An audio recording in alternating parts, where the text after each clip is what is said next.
কি আশায় বাঁধি খেলা বেদনা বালু চলে কি আশায় বাঁধি খেলা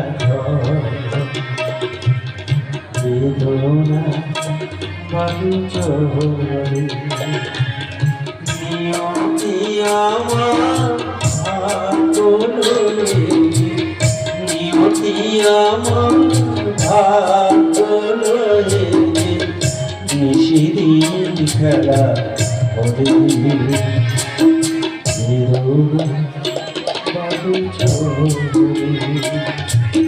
কি আশায় পাখি খেলা বেদনা বাবু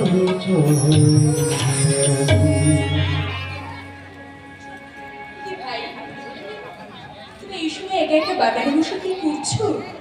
আমি তোমার চোখে জল, তুমি কাঁদছো? আমার জীবনের সমস্ত হাসি যে ফুরিয়ে গেছে দিদি। স্বপ্নের রঙে আঁকা আমার ভালোবাসার ছবিগুলোকে যে আমি একটা একটা করে চোখে জল দিয়ে মুছে ফেলেছি দিদি। আমি তো নাটক বুঝি না দিদি, আমি তো এই বাস্তবকে বিশ্বাস করে ভালোবাসার ঘর ভেবেছিলাম দিদি। কিন্তু স্বপ্নের রামধন রঙকে সাজিয়ে নিয়েছিলাম আমার এই শূন্য হৃদয়টাকে। কিন্তু দুর্ভাগ্যের কালবৈশাখী ঝড় এসে যে আমার ভালোবাসার বাসাটাকে যে ভেঙে ছাড়খাড় করে দিল দিদি, ছাড়খাড় করে দিল। শান্ত হও ভাই, তুমি শান্ত হও। আমি জানি ব্যর্থ ভালোবাসা বড়ই বেদনাদায়ক, তবু তুমি তোমাকে শান্ত হতে হবে, একদিন ঠিক হয়ে যাবে। আমি পারছি না দিদি, আমি কিছুতেই এই নির্মম বাস্তবটাকে কিছুতেই মেনে নিতে পারছি না দিদি। আমি কোথায় এবারে উন্মাদ হয়ে যাবো দিদি। তুই এই ভোর সন্ধ্যাবেলায় বাগানে নক্ষত্র খেলাতে তোর স্বামী নেই বলে কি তুই যাকে পাবি তাকে দিয়েই তোর দেহের ক্ষুধা মেটাবি নাকি? বৌদি তুমি চুপ করো, তোমার এই নোংরা তিরস্কার দিয়ে আমাদের এই মধুর সম্পর্কটা তুমি আর ছোট করে দিও না বৌদি। মধুর? হ্যাঁ বৌদি, মধুর সম্পর্ক, যে সম্পর্কের কাছে সমস্ত সম্পর্ক ছোট হয়ে যায়, যে সম্পর্কের অধিকারে একজন নারী একজন পুরুষের তার দীর্ঘায়ু কামনা করে তার কপালে এঁকে দেয় ভাতৃ দ্বিতীয়া আর আমাদের মধ্যে সেই সম্পর্ক বৌদি। থাক থাক ভাই থাক, অন্ধকে চাঁদ দেখি কোনো লাভ নেই ভাই। অন্য কেউ না জানলে আমি তো জানি, সর্বেশ্বর জানেন তোমার সঙ্গে আমার সম্পর্ক কতখানি মধুর। তাই ওরা যতই চেষ্টা করুক না কেন, তোমার সঙ্গে আমার সেই মধুর সম্পর্ককে ওরা কোনোদিন কলঙ্কিত করতে পারবে না ভাই, কোনোদিনও না। দিদি দিদি দিদি বলে তুমি যতই সাধু সাজার চেষ্টা করো না কেন, আমার চোখে কিন্তু তুমি ফাঁকি দিতে পারবে না নক্ষত্র। তুমি অন্ধ নক্ষত্র, তুমি দেখতে পাও না তোমার বুকে কতটা মধু আছে? কি বললে? আমার কাছে এসো, তুমি ওই চাকরের মধুর কাছে কতটুকু মধু পাবে? তুমি আমার কাছে এসো, আমার কাছে এসো, আমি তোমাকে অপুরন্ত মধুর সন্ধান দেব। ঠিক বলছি, ঠিক। তুমি নিজ আমি জানতাম যে তুমি এতখানি নিজ, সেটা আমি জানতাম না। জঘন্য তোমার চরিত্র। ছাড়ো বৌদি, ছাড়ো ছাড়ো ছাড়ো ছাড়ো বৌদি, ছাড়ো।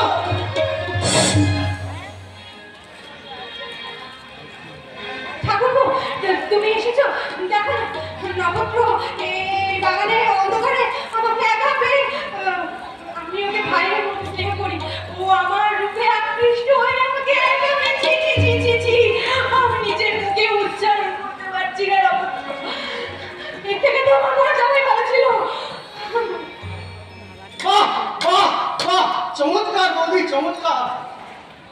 তোমার চরিত্রের পরিচয় এটা। তোমার মতো নারী আমি এই প্রথম দেখলাম। তোমার এই সুনিপুণ অভিনয়, যে দক্ষ অভিনেত্রী কি যে হার মানায় বৌদি। সত্যি আমি যদি লম্পট হতাম তাহলে এত সহজেই অক্ষত অবস্থায় বৌদি তোমার সামনে দাঁড়িয়ে নিশ্চয়ই কথা বলতে পারতো না। তাহলে এতক্ষণ ঝোপের মাঝখানে অসহায় বিবস্ত অবস্থায় পড়ে থাকতো তোমার এই সত্যি সাদি বৌদি অচৈতন্য দেহটা।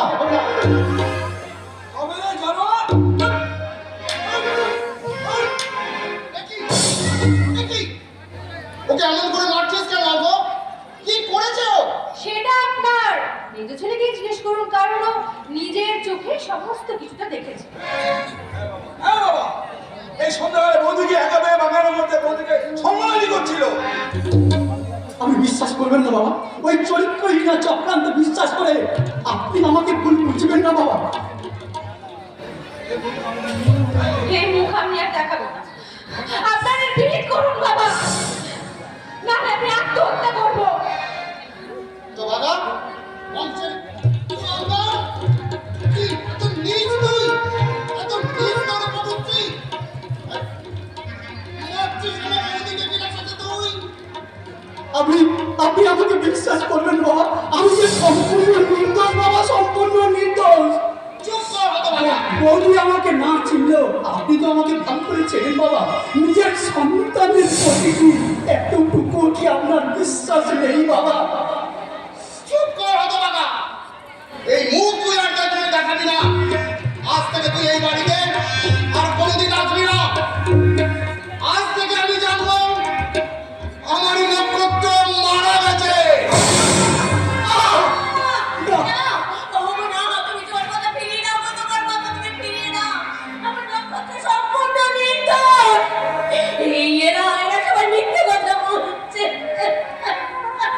বৌমা মিথ্যে বললেও তোমার পেটের ছেলে ওর মতো আর মিথ্যা বলতে পারে না মমতা। তাই তো নিষ্কলঙ্ক নক্ষত্রের চরিত্রে এরা মিথ্যে কলঙ্কের কাজে ছিটিয়ে দিয়েছে। বলো, তুই বৌমার কথা প্রতিবাদ করে শুধু একটিবার বড় কাজটা করিসনি, করতে পারিস না মাধব, তোমার এই অবাধ নক্ষত্র আর মিথ্যের বিলিয়ে আরামে ঢাকা পড়ে গেছে। আর কত চেষ্টা করলেও সত্যের আলোর আর সন্ধান পাবে না গো মা, সত্যের আলোর আর সন্ধান পাবে না। নক্ষত্র